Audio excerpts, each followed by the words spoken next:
Dear student, बघा कोणत्याही लँग्वेजमध्ये शब्द हे खूप महत्त्वाचे असतात. ज्यावेळी तुम्हाला शब्द उच्चार करता येतील, शब्द सांगता येतील, त्यानंतर हळूहळू तुम्हाला वाक्य जमतील, मग वाक्याचे प्रकार जमतील आणि त्यानंतर आपण या शब्दामध्येच शब्दाच्या जाती पण शिकणार आहोत, ज्याला आपण पार्ट ऑफ स्पीच म्हणतो. त्याआधी आता वाक्य म्हणजे काय हे पण आधी समजून घेऊया.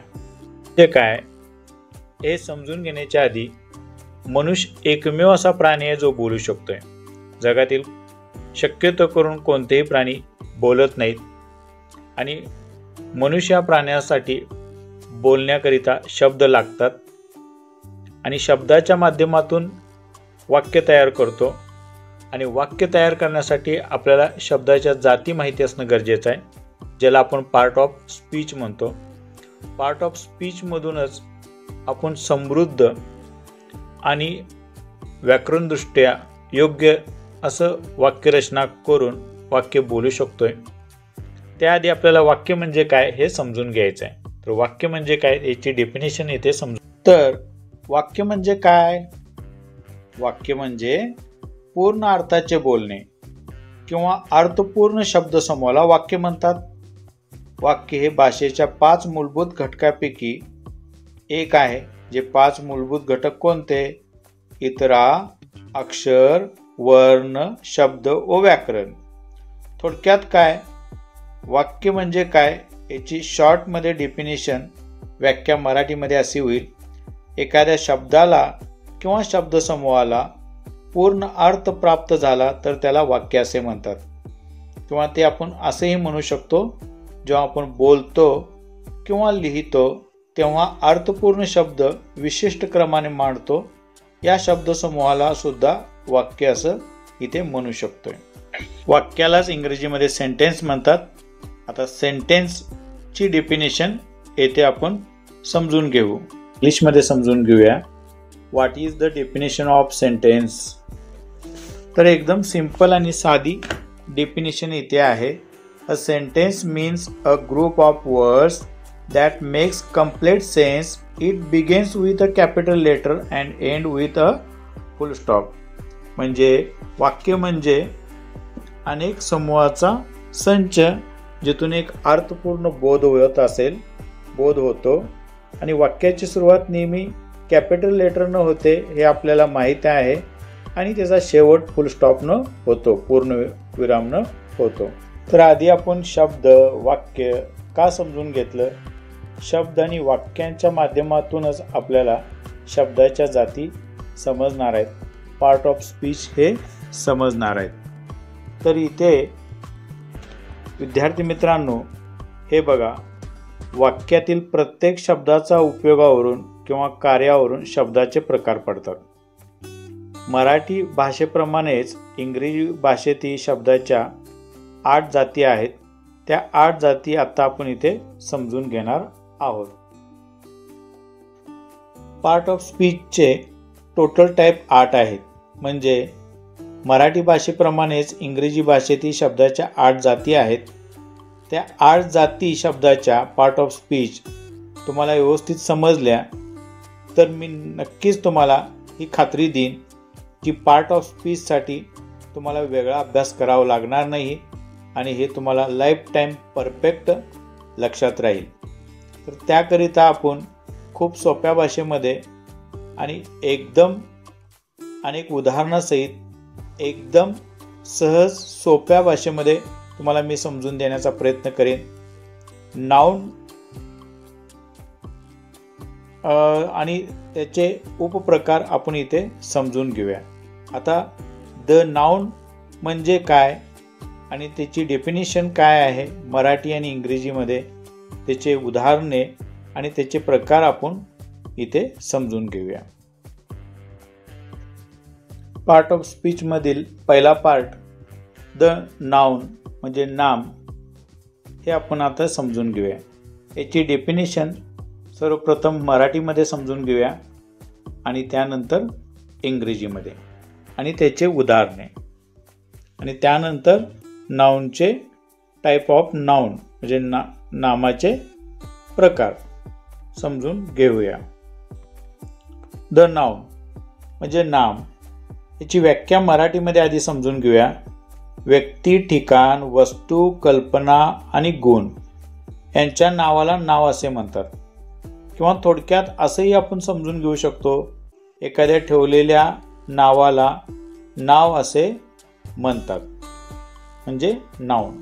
आता इंग्लिशमध्ये डेफिनेशन आपण इथे समजून घेऊया. The name of person, places, things, concept and qualities are called as noun. याचे एक्झाम्पल इथे आपण बघूया. समीर, अमर, विजय, शबनम, प्रिया हे व्यक्तींचं नाव ठेवलेलं आहे. बुक, पेन हे वस्तूचं नाव ठेवलेलं आहे. सांगली, इस्लामपूर शहरांचं नाव आहे. लव, हेट म्हणजे हे क्वालिटीज आहे. Milk, girls, live, computer, mobile अशा प्रकारे अनेक उदाहरणे नाउनमध्ये येतील. टाईप ऑफ नाउन दोन प्रकारचे आहेत. कॉन्क्रीट नाउन निश्चित नाम ज्याला आपण ठोस म्हणतो, जे निश्चित असतं. ॲब्स्ट्रॅक्ट नाउन ज्याला अमूर्त नाम किंवा भाववाचक नाम असं आपण इथे संबोधतो. आता आपण कॉन्क्रीट नाउन नेमकं काय आहे आणि त्याचे प्रकार उपप्रकार किती आहेत ते डिटेल्समध्ये पुढे समजून घेऊया. कॉन्क्रीट नाउनची डेफिनेशन इथे बघा. We call certain person, things or place which we can actually see, which we can touch and which actually exist.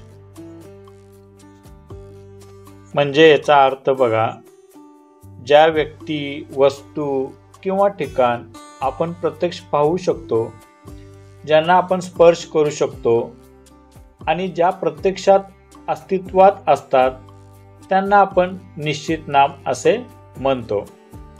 आता कॉन्क्रीट नाउनचे म्हणजे निश्चित नामचे पण 3 उपप्रकार पडतात.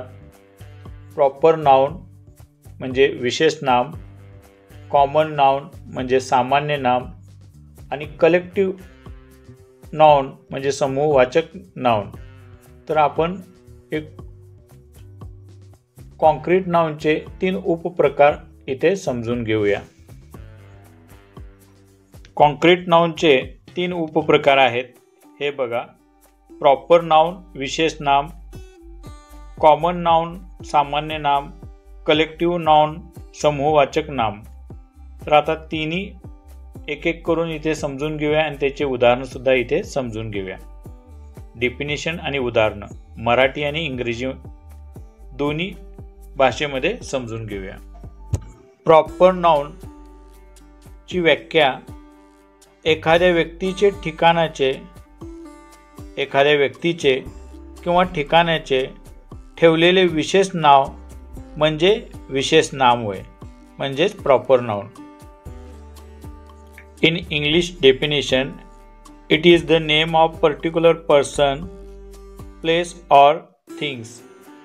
Example Mahak, Ishan, Swati, Islampur, Hyderabad, Krishna river, Mount Everest, ETC. आता आपण इथे प्रॉपर नाउन पाहिलो. थोडक्यात काय, एखाद्या व्यक्तीचं, स्थळाचं, ठिकाणाचं ठेवलेलं, जाणून बुजून ठेवलेलं नाव असंही आपण म्हणू शकतो. त्याला आपण इथे प्रॉपर नाउन किंवा विशेष नाम म्हणू शकतो. असंख्य असे प्रॉपर नाव ठेवलेले आहेत. नाउन मधील टाईप दुसरा आपण इथे समजून घेत आहोत. कॉमन नाउन ज्याला सामान्य नाम असे म्हणतात. याची एकदम सिंपल साधी वाक्य काय आहे, नामाच्या ऐवजी ठेवलेल्या नावाला सामान्य नाम असे म्हणतात. किंवा it is a name that can be given to all things of the same class और kind, or a name substituted म्हणजे पर्याय, for a name is called a common name. तर याचे उदाहरण आपण इथे समजून घेऊया. Example, boy, girls, leader, king, city, river, man, teacher, queen, prince, kingdom, etc. शेवटचा उपप्रकार इथे आपण बघत आहोत, कलेक्टिव्ह नाउन म्हणजे समूहवाचक नाम. याची व्याख्या, इंग्लिशमध्ये डेफिनेशन आणि उदाहरणे इथे समजून घेऊया. याची व्याख्या खूप सोप्या भाषेमध्ये मी इथे तुम्हाला समजून देत आहे. बघा, एखाद्या सारख्याच दिसणाऱ्या किंवा असणाऱ्या वस्तू, व्यक्ती, प्राणी, पक्षी आणि ठिकाण आणि त्यांचं समूह जे असेल त्या समूहांना ठेवलेले नाव म्हणजेच काय हो, समूहवाचक नाम. इन इंग्लिशमध्ये डेफिनेशन बघा, it is the name of the same type of person, animals or things taken together is called as collective noun. आता कलेक्टिव्ह नाउनचे एक्झाम्पल आपण इथे समजून घेऊया. एक्झाम्पल बघा, अ फ्लाइट ऑफ बर्ड, पक्ष्यांचा थवा. अ फ्लॉक ऑफ कीज, हंस पक्ष्याचा थवा. A raw of children, मुलाची रांग. अ टीम ऑफ प्लेयर्स, खेळाडूचा संघ. अशा पद्धतीनं अजून काही उदाहरणं इथे येतील. जसं अ गॅलेक्सी ऑफ स्टार्स म्हणजे आकाशगंगा. अ क्राऊड ऑफ पीपल, लोकांचा जमाव. अ पॅक ऑफ डॉग्स, कुत्र्याची टोळी. अ ज्युरी ऑफ जजेस, न्यायसभा. अ क्लास ऑफ चिल्ड्रन म्हणजे विद्यार्थ्यांचा वर्ग. कलेक्टिव्ह नाउन मधील चौथा प्रकार मटेरियल नाउन. हे कलेक्टिव्ह नाउन मधील शेवटचा प्रकार आहे मटेरियल नाउन, ज्याला आपण पदार्थवाचक नाम म्हणतो. याची व्याख्या खूप सोप्या भाषेमध्ये आपण इथे समजून घेऊया. जे घटक शक्यतो लिटर, मीटर किंवा किलोग्रॅम अशा परिमाणात मोजले जातात, संख्येत मोजले जात नाहीत, त्या घटकांच्या नावांना पदार्थवाचक नामे किंवा पदार्थवाचक नाम असे म्हणतात. In English definition, it is the name of some material of substance which is supposed to have no separate part and which is uncountable is called as material noun. Example, gold, silver, iron, cotton, sand, sugar, coffee, ink, milk, rice, honey, oil, water, etc. Type of noun मधील बी आपण बघूया. Second part, abstract noun, ज्याला आपण भाववाचक नाम म्हणतो. Abstract noun म्हणजे काय बघा, याची सोपी व्याख्या आपण इथे समजून घेऊया. ज्याला स्पर्श करता येत नाही, चव घेता येत नाही, डोळ्यांनी पाहता येत नाही, अशा नावांना भाववाचक नाम म्हणतात. हे घटक लक्षात ठेवा, वस्तू स्वरूपात दाखवता येत नाहीत, या भावना आहेत, या फिलिंग आहेत. याचे पण 3 प्रकार पडतात, ते आपण इथे पुढे समजून घेऊ. Example, kindness, honesty, purity, truth, courage, dullness, humility, bravery, gentleness, wisdom, curiosity, softness, etc. इत्यादी. सेकंड बघा, ॲक्शन, कृतीदर्शक, ज्यामध्ये कृती दिसते, कृतीची भावना दिसते, त्याला आपण कृतीदर्शक म्हणजे action noun, action abstract noun असं आपण संबोधतो. उदाहरणार्थ, choice, sight, laughter, love, theft, angry, scared इत्यादी. नेक्स्ट, ॲब्स्ट्रॅक्ट नाउनमधील तिसरा आहे स्टेट ॲब्स्ट्रॅक्ट नाउन. म्हणजे स्थितीदर्शक. Example teenager, youth, old age, strong, life, death, birth, childhood, dark, bright, joy, etc. Next abstract नाउनमध्ये चौथा एक्झाम्पल येईल आर्ट्स म्हणजे कला, ज्यामध्ये drawing, painting, singing, dancing, music, drama इत्यादी. त्यानंतर ॲब्स्ट्रॅक्ट नाउनमध्ये सायन्स म्हणजे विज्ञानचे विषयसुद्धा एक्झाम्पलमध्ये येतील, जसं physics, chemistry, biology, science, botany, zoology, psychology, autopsy, English grammar, computer science इत्यादी. आज आपण पार्ट ऑफ स्पीच मधील द नाउन म्हणजे नाम हे खूप डीपमध्ये आणि डिटेलमध्ये शिकलेलो आहे, त्याच्या व्याख्या आणि त्याची उदाहरणे. नेक्स्ट व्हिडिओमध्ये आपण प्रोनाउन शिकणार आहे.